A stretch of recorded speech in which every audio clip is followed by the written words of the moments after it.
there's nothing like Bukhari.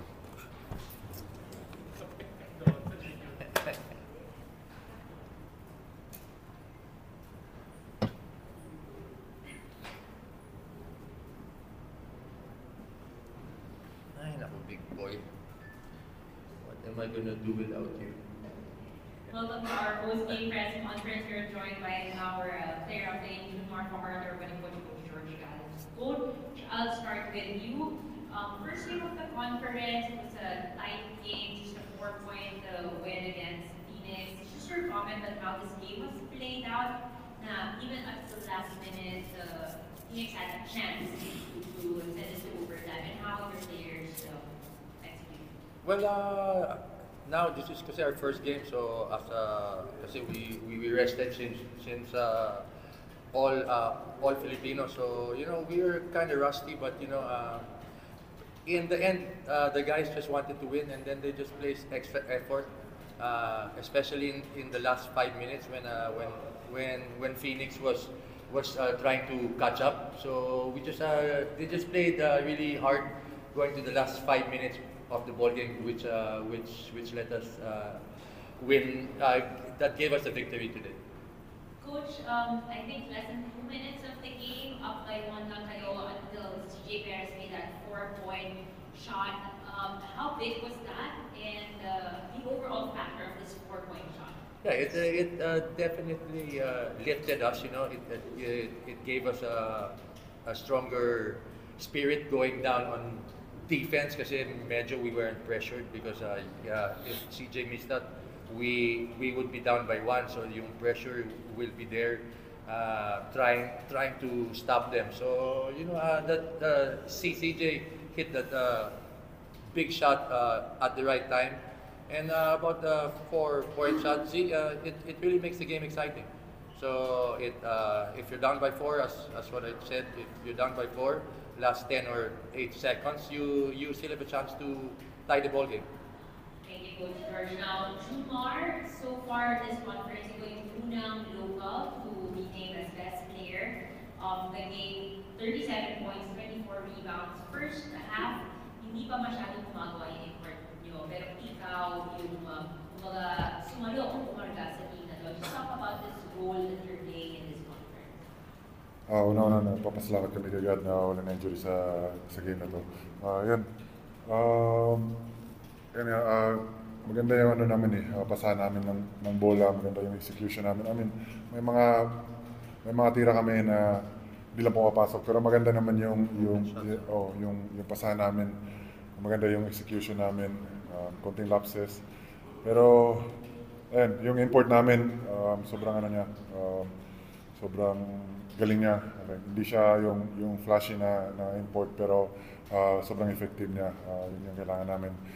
And then, good thing nakuha namin yung panalong to. So, crucial to para sa amin. Sabi nga nila, Jumar, itong 4-point shot, merong pros and cons pagdating sa'yo. Because on one end, maluwag yung depensa sa paint, but on defense naman, kailangan mo mag-extend. Kamusta playing your first game with all the innovations and the new rules? Okay naman. Hindi naman siguro all the time titira ng 4 points yung mga players eh. Siguro situational lang yan eh. So, tinutulungan naman ako ng mga teammates ko, nila coach, kung ano yung dapat kong gawin sa depensa, kung na-shoot yung tira ng kalaban. Tinutulungan nila ako, coach, kung ano yung adjustment ko. So. And watch out for his 4-point shot. He's practicing that a lot in practice. Baka magulat kayo. Jack lang. Asya. We now open the floor to questions from the media. Anyone to start? Sorry. Nahiya tuloy. Questions? Go.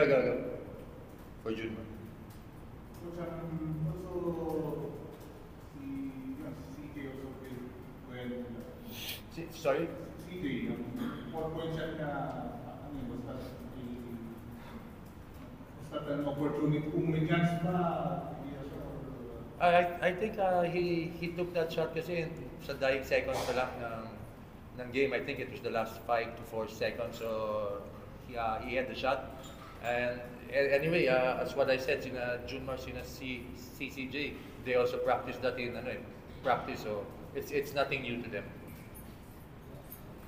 Kung overall practice, we different than the past conferences na parang group play siya na teams-wise and basketball. How do you deal with this schedule, especially warm-up? Well, it's really gonna be for scouting wise. It's gonna be easier kasi you just play 5 teams and you just play them twice. Akin yan. Oh, it's okay. And then so yun sa scouting wise, and you have more time to prepare because you're gonna face them twice. Coach, kanina bago start yung post-game press conference, sabi mo, big boy, wala kayo without you. So, Hindi, kanta ko yun sa kanya. 8-time MVP yung coach nasa hotel na. Pero in his performance today, do you expect anything less out of Junmar? Junmar always plays hard. He goes to the basketball. He plays 100%,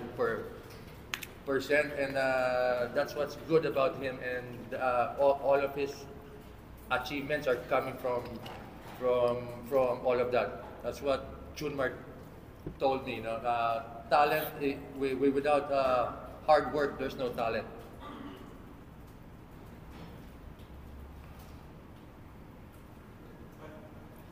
Siya. Alam ko ano pa, pero napanggit mo kasi Leo Awards na sana next year ulit. So, Ay, tagal pa yan. Ano lang yun, siyempre, kailangan namin mag-bounce back this conference kasi last conference natalo kami. Dinidibdib namin yan. So, and nandun na kami.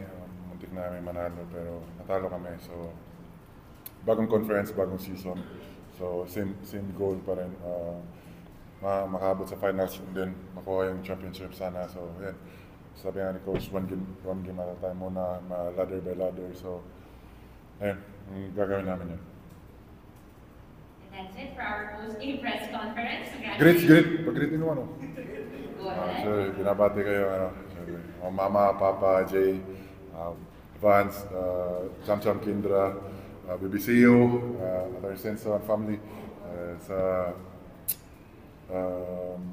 lahat ng mga taga Cebu, taga Pinamungahan, taga Compostela, Lolo Berting, and then Ahos Gang, Kraken and J Car Wash, and then, House of Kraken. His Tracker Cup. Don't forget to buy. Salamat sa inyo. Salamat sa suporta. Thank you, gentlemen.